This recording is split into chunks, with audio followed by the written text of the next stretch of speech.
think that each of us as practitioners do. And so I'm really excited, hopefully for those that are on the call that either are housing or student affairs practitioners or work closely with them, can begin to think about the work that they do through this lens more so than they currently do. Yeah, absolutely. Thank you for that introduction, Lindsay. Lynette. Good afternoon, everyone. My name is Lynette Kennedy, and I'm the Regional Coordinator for Family Scholar House in Elizabethtown. So you guys would know that we do have a Family Scholar House, 5 campuses in the Louisville area, but I am in Elizabethtown, and so this is all new to the Family Scholar House family. The Regional Coordinator, my responsibility being here on the ECTC campus is to handle anything that is non-academic. So that covers life. Everything that has to do with their life. So housing insecurity is a huge issue. Any homelessness is a huge issue here, what students going to school. So there's some things that we have done. I've only been here for 18 months, but I'm not new to the area as far as like homelessness. Before that, I was a homeless liaison for the school district, for Hardin County School District. So I'm very familiar with working in this area. So with that said, some of the things that we have done, the first thing we did was develop an emergency student fund, because that was going to be very important to be able to help people who are in these situations, and just working with our community resources to see what needs to take place.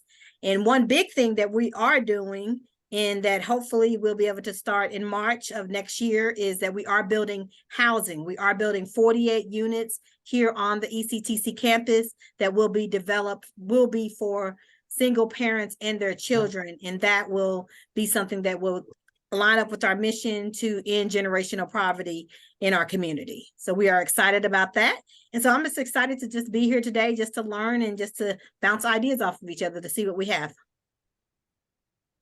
That's awesome. Thank you so much for each of you all making time to attend this wonderful panel. And Lynette is ahead of the game and already started to share some of the wonderful things they're doing in E-Town. But let's take a step back, and if I could come back to you, Jerry, and we'll just go on down from Jerry, Lindsay to Lynette. What does housing insecurity look like in your landscape? Because I imagine it looks different from U of L to Bellarmine to E-Town. So if you could share a little bit about that, and then get into a little bit more of the solutions you all have tried, attempts that have been successful, what hasn't maybe worked out, so that we can continue to learn from those things that you all have done. Yeah, so at University of Louisville, housing insecurity looks like those students that it started out in my work here as mostly our LGBT students who may have been pushed out of their family homes and trying to secure them housing on campus or in the community. But it really has evolved to, we're a microcosm of the community as a whole. So we have more and more students who are just underfunded, and even for our campus housing, it is out of their price range. They can live much more cost effectively off campus. During COVID, we were able to help more with the funds that our Student Success Center has, and with our Student Emergency Fund. And that's when we really started to see the ongoing issue. We've done pilots where we've housed a student for a whole semester that was had actually been in foster care, and then was in a Family Scholar House program, but for one reason or another had left that, and it didn't go as planned. The ideal is to have students that we are helping to house due to their housing insecurity to go through a case management plan. And of course, first and foremost, helping them access resources to pay for more stable housing. As far as what the landscape has evolved to also is, we are starting to see more parents, single parents, which of course we always refer to Family Scholar House, but there's always a waiting list too for the actual housing here. but also those that are partnered up. And right now, we do not have a family solution. We used to have a great opportunity on our health sciences campus downtown. Excuse me, even though it wasn't, close to our main campus, we had an apartment building that was never at capacity, mostly housed PhD students. So it had variety of units from studios to 2 bedrooms, and it was ideal for us to be able to place someone. There was always an availability in a clean room for us to place someone on an emergent basis, whether it was due to domestic violence or actually just non-payment or not having funds to pay for housing. We even were able to house parents there when their student may have been in the hospital for a longer term, so that they could be close and visit. So do you want me to go on to the next question or let everyone else talk about landscape? Yeah, we'll go ahead and let folks, let's hear from Lindsay and Lynette first, and then we'll loop back around. Thanks, Sherry. Yeah, so Bellarmine necessarily does not have the same caliber of resources that U of L has from, we are private. I think sometimes when folks hear we're private, they automatically assume A, that we're very expensive when it comes to housing, or B, that we have infinitely more resources to be able to support students. And actually, neither one of those are true. So for us, we have the highest Pell eligible percentage in our first year class that we've ever had. And so knowing that, also knowing the changes to the FAFSA that are upcoming, we're already having conversations right now about what is housing going to look like for this upcoming year, for this, not only for this incoming group of students, but for our returning students as well, and what will that impact be?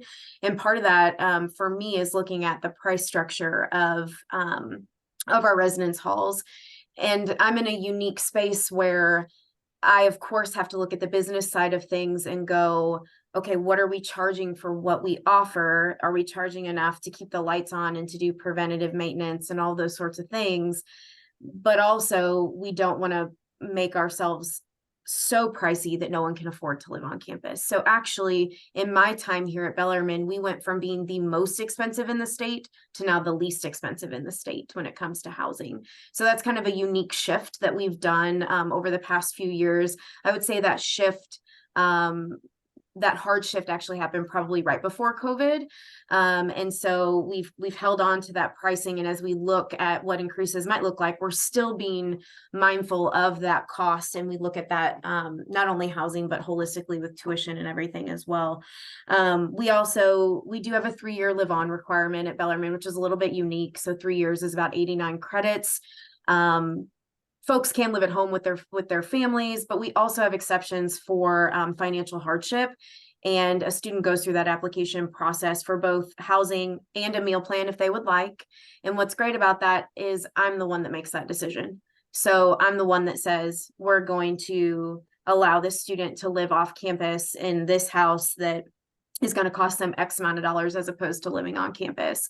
Bellarmine is in the Highlands. For those of you that aren't familiar with Louisville or this location, the Highlands is kind of a kind of quaint neighborhood nestled into right off the expressway, super close to the airport, super close to downtown, but we're this kind of odd neighborhood that's nestled kind of back from all of that. And housing is either very expensive in the Highlands, or they can find houses that you can rent for $1,600 in totality, and you can shove 6 students in there, right? But we also know that doesn't necessarily equate to student success. So we also, when we think about the opportunity cost of living off campus and versus on campus, and parking and the wear and tear to vehicles and all those sorts of things, I wouldn't necessarily say that if you were to compare apples to apples, it's cheaper to live on campus. But when you think about everything else, it's about a wash, or maybe a little bit more inexpensive to live on campus.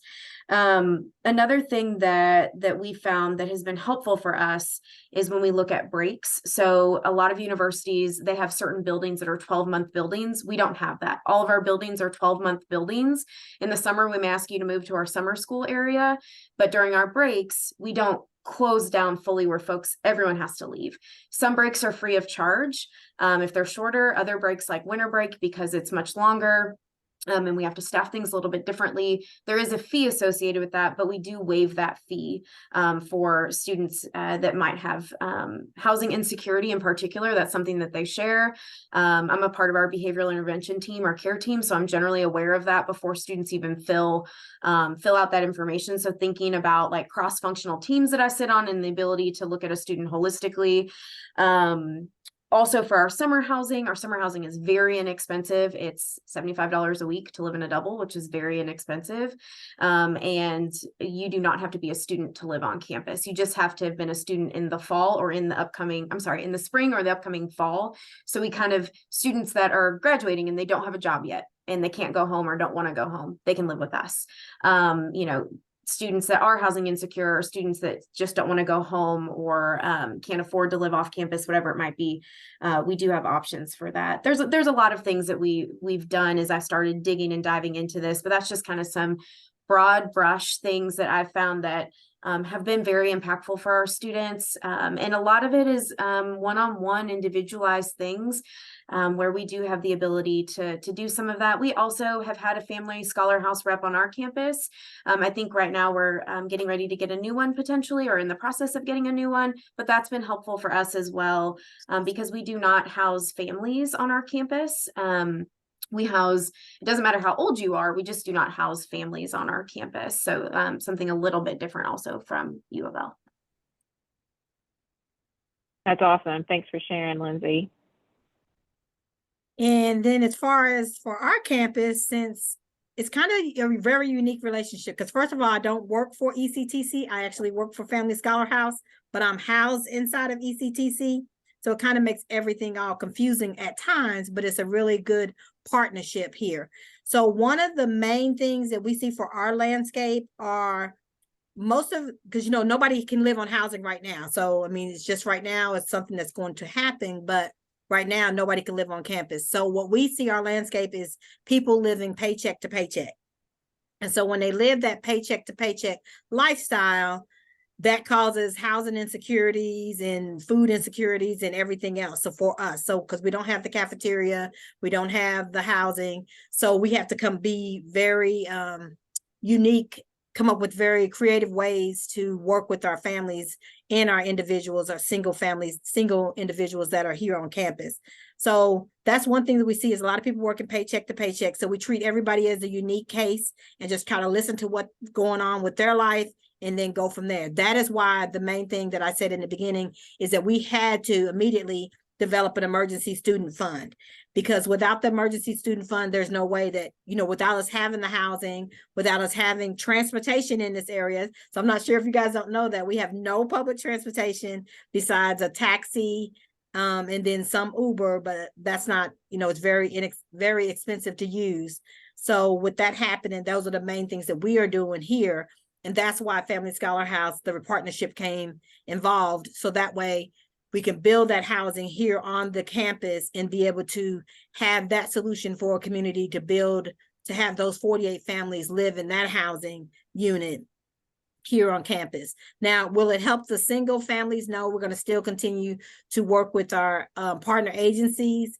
And in our area, we have another agency that's called Warm Blessings.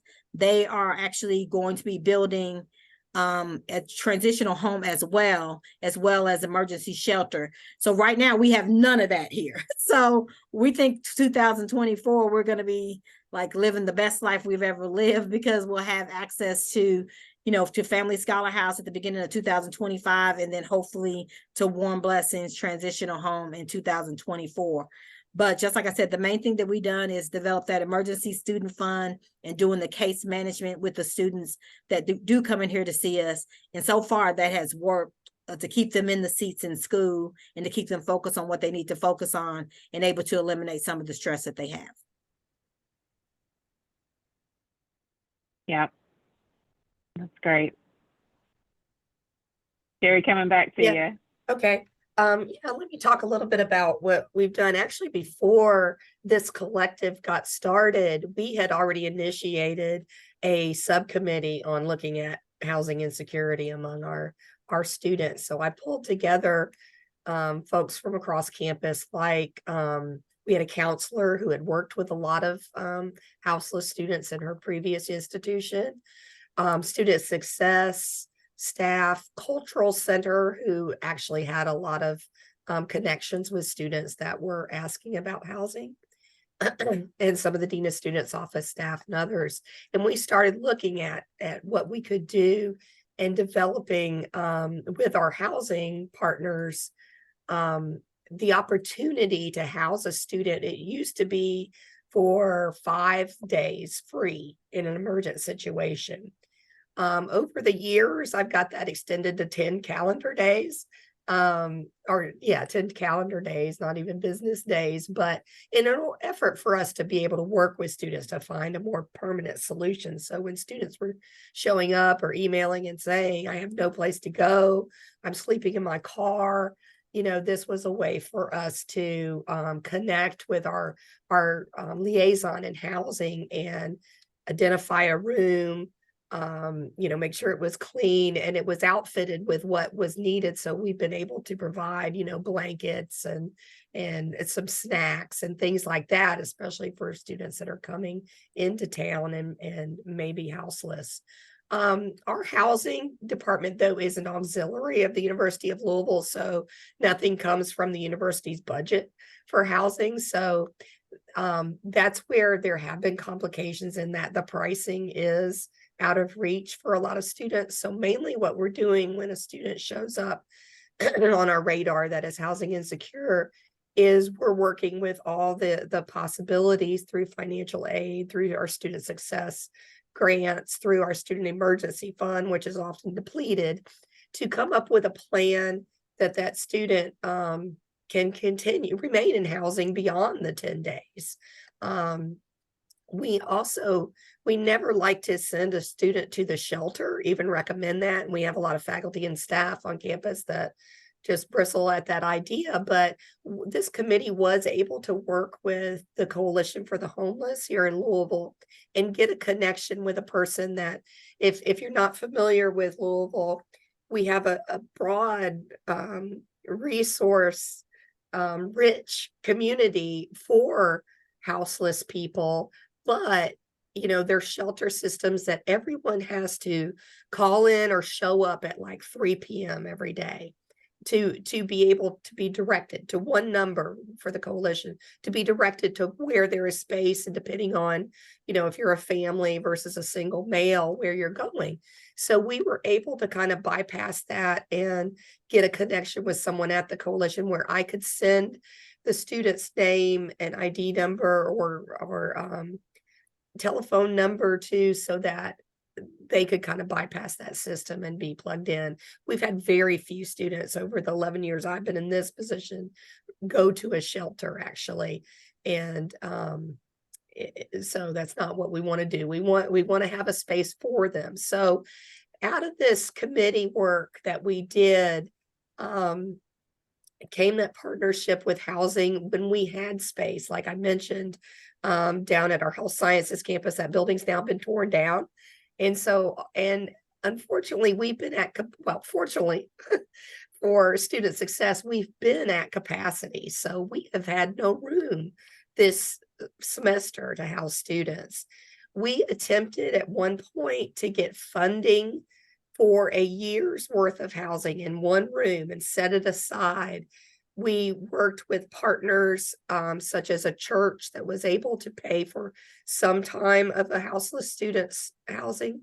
We worked with an organization called Feed Louisville, which at the time was just providing meals. Now they're providing some shelter services. But we went to Commonwealth Credit Union, who had an office here on campus and likes to donate services and funding for what we thought would be a good match, for reserving this room basically. And that just fell through. So this year, this semester, we've had one room for any COVID students or meningitis students or houseless students. So it has not worked out in this semester, and we're really hoping that we can smooth something over for next semester. My goal was that when we put a student who is housing insecure into our housing, that they would be on a case management plan. We would have that 10 days to just flood all the resources to envelop the student. We would have a housing kit with, make sure sheets and pillowcase and blanket and pillows and water and map of campus and stress relieving items, things like that would be in place in this room. And then we also, we're fortunate in that our students have free access to mass transportation through TARC as just through their student ID. But we would work with the student with our career center in making sure that there's a longer term plan. That's still my dream. Our liaison with our housing department has moved on, so we're looking for another one. But I just wanted to give you a little idea of, things have worked in the past that aren't working right now. But I think the key is to develop those relationships, not only on campus, but in the community, and look for those people that are willing to support students remaining on campus or in secure housing in order to finish their degree. Yeah, absolutely agree with you, Jerry, because I think as I'm hearing the solutions, it's clear to me that each of you all in your institutions are really building those relationships with various partners in the community to close some of these gaps. So appreciate you naming that and highlighting that. Is there anything, Lindsay and Lynette, you all would share around maybe things that you all have tried that haven't gone well, that may be something that we can learn from in the future?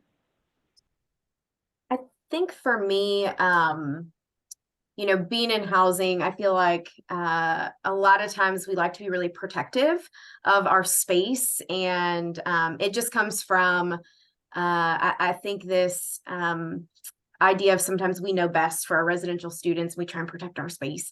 But what I've learned over the past, I'd say, decade is not to say no, but to pause and to be like, okay, we can't probably do it the way that you're asking, but let's think outside the box. And how can we look at this housing insecure issue or whatever else it might be from a different angle so that we can meet the need that you're trying to fill with that original suggestion or request. So like we have a satellite food pantry in a part of our residence halls that anybody can access almost 24 hours a day. So we've got that, and we're going to look at putting a closed closet potentially as a part of that as well. So thinking, while that's not purely housing insecure, I think that it's adjacent, right? And then thinking along those lines of, it's not no, but how can we look at it differently to figure out, can we meet the need that our campus or community partners are bringing forward, because a lot of our housing insecure students actually are grad students. I forgot to mention that earlier, but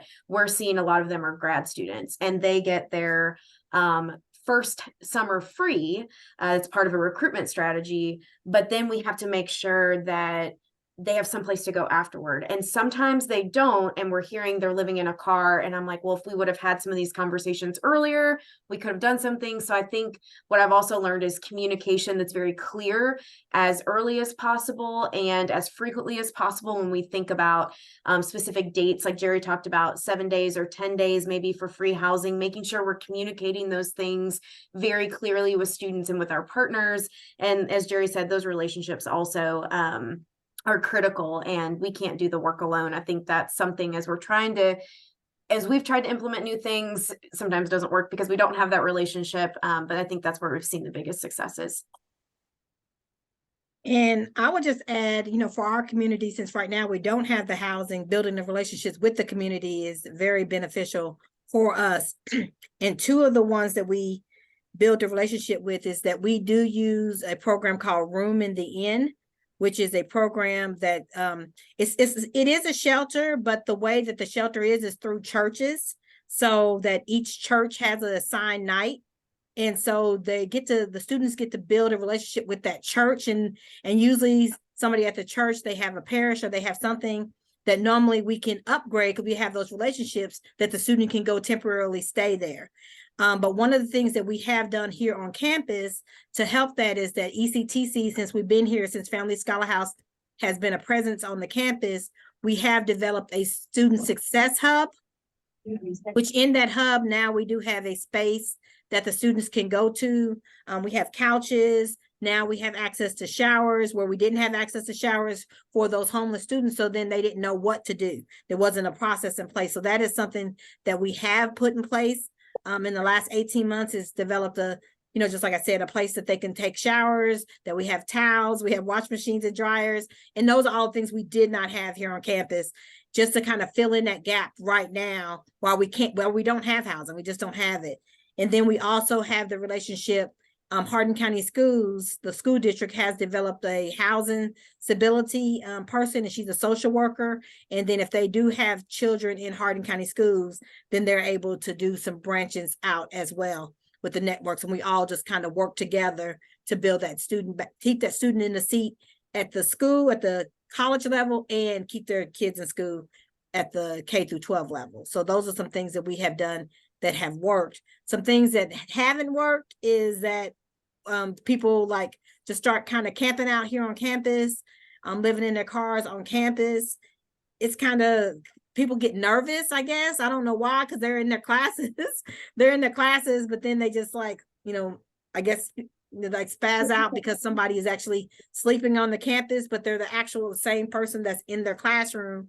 So I don't know, that just kind of makes people nervous on the campus. So that's something that hasn't worked, that, you think that, it'd be okay for them to just park their car here on campus and be in a safe environment, but people just are not liking that. So that doesn't work out for our campus here. Yeah, I just put in the chat, Lynette, love how you extended, the partnership conversation. I think when you gave a clear example around ECTC and partnering with Hardin County Schools, because I think that's really important, especially for more rural areas like E-Town. So appreciate you naming that.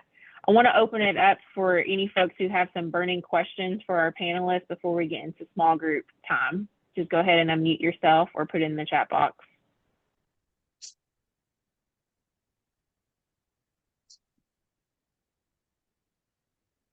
Folks have any questions? I just wanted to share, Lynette, kind of building on the students sleeping in cars example, that in Florida, we've connected with their Student Success Center down there, and they've actually shared that is a strategy for some of their universities in Florida, that they monitor a parking garage to keep it safe for the students to park their cars and sleep in their vehicles. Now the weather is a total wild card related to, if it's really cold outside, sleeping in your vehicle, you might need to run it. I mean, there's a whole lot of other challenges with that, but that is something that some institutions are trying, because the scale of the issue is so large that there's the state of California university system has gotten a lot of national media, and that's exactly what they started with, is just monitoring parking lots and having students. I've even gone to the length of saying, can we just get a tiny house on campus that we can funnel people through, or an RV. Mm-hmm. And Got that's to get innovative with the solutions for sure. And that's why I came up with that idea. But I guess this area, they're just not used to people like coming out and people like sleeping in their cars or having a tent or something. And that just, it just went out of control. So we just changed that up for right now. But I think that is definitely something that we'll have to come back to and look at again. Absolutely. All right. Another resource. Thanks, Pamela. We'll go ahead and get into 2 small breakout rooms. Lily and I will split up and I will come to your room and make sure you all have the questions. We'll be discussing these questions on the slide in our breakout rooms.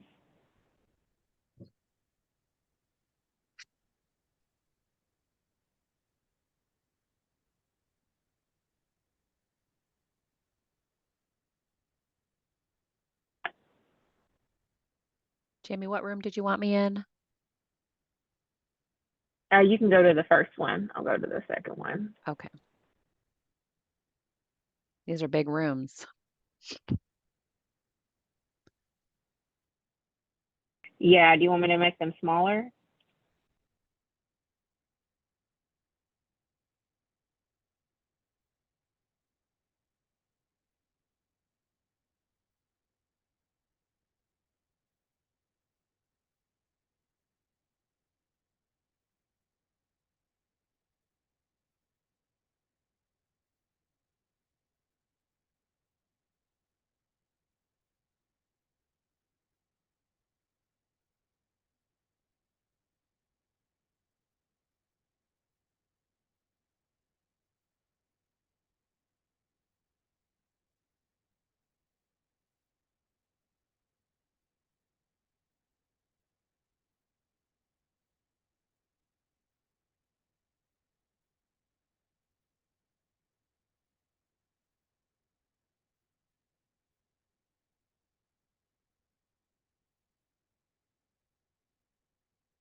room.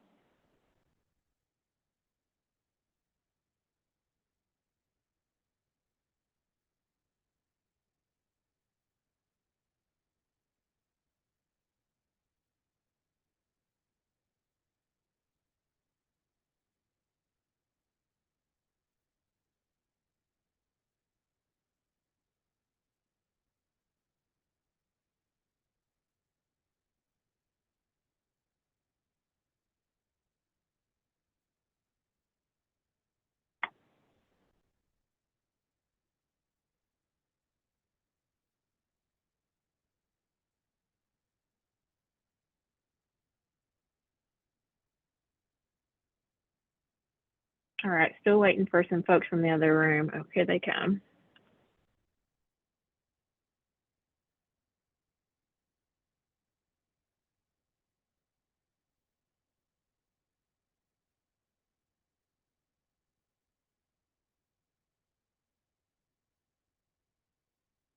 All right, we're still waiting for the other room to get here, but if you all want to go ahead and join Slido, have a Slido here to hear from our recommendations for future community practice topics as we work to get those out in the new year.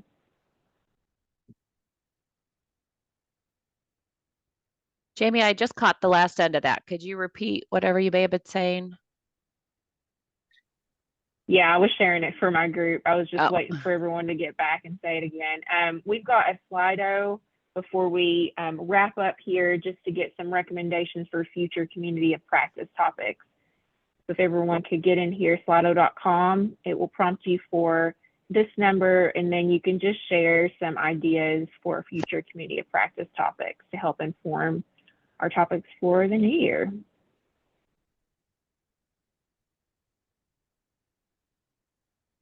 And Dr. Robertson, thank you for putting that in the chat. I think that housing insecurity is definitely going to be a topic that we want to continue to bring up in the community of practice. I was just recently at a convening in Mobile, Alabama, focused on community kind of like collaborative action approaches to work, and housing insecurity was a focus of some of the, it wasn't all just higher ed people, like it was community-based organizations, and really housing insecurity was a primary focus. And they had this whole continuum from homeless all the way to housed by choice. And there are like 10 different steps along this continuum of moving, and so identifying students maybe when they're right on the, like proactively, hopefully identifying them when they may be at risk of losing their housing, but they haven't lost it yet. And then I know we talked in our group about how do we move students from, like, yes, I'm temporarily housing you, but I want you to be housing secure. I want you to not have that threat of losing your housing next month again, or a little bit down the road. And so I think that there's a lot of great resources out there, and we can maybe take more of a community-based approach to some of the great work that's happening, and bring that back to the group. So yeah, please put all great ideas in here for future community of practice topics, but I just did want to kind of circle back and let you know that this is not the last time that we bring up the conversation around housing.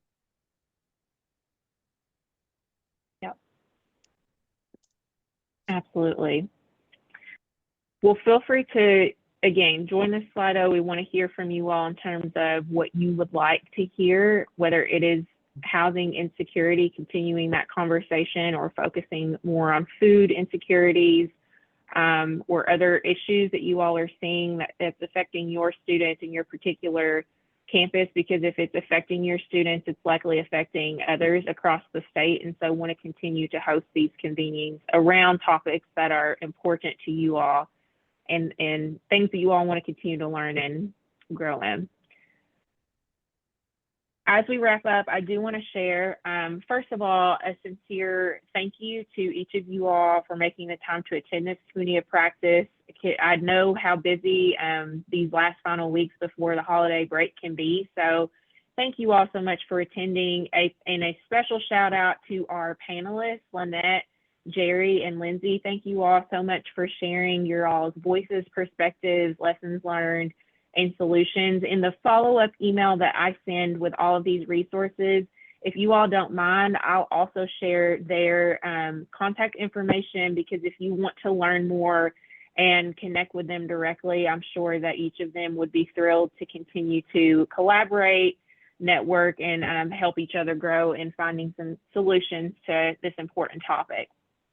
Our next community of practice will be in January 17th, 2 to 3 p.m. Eastern Time. I will put the registration link in the follow-up email, as well as the registration link for our Student Success Summit in February, which we are incredibly excited about. That will be in person at Western Kentucky University, and early bird registration is open through January 10th. So if you would like to attend, please make sure that you take advantage of this early bird registration. We have some wonderful speakers on this lineup, including someone from the Hope Center to come and address various topics that we know are all important, including housing insecurity, food insecurity. And so someone from Hope Center will be there, and we hope that you'll be able to attend. All materials from this meeting will continue to be posted into Impact Exchange. And if you haven't been on Impact Exchange, highly recommend that you check it out, because it is our one-stop shop where we put all of our resources, these recordings, any national resources and best practices that we're seeing, as well as different connector channels and channels for student basic needs, where you can join a network of folks that are doing similar work to you, and you can continue to just network, learn from each other, share resources, and continue to be connected so we can continue to learn each other and support our students to the best of our abilities. With that being said, we wish you all happy holidays, and again, appreciate you all joining us, and we'll see you in the new year. Thank you. Thank you. Thank you all. Thank you. Bye-bye. Bye, everyone.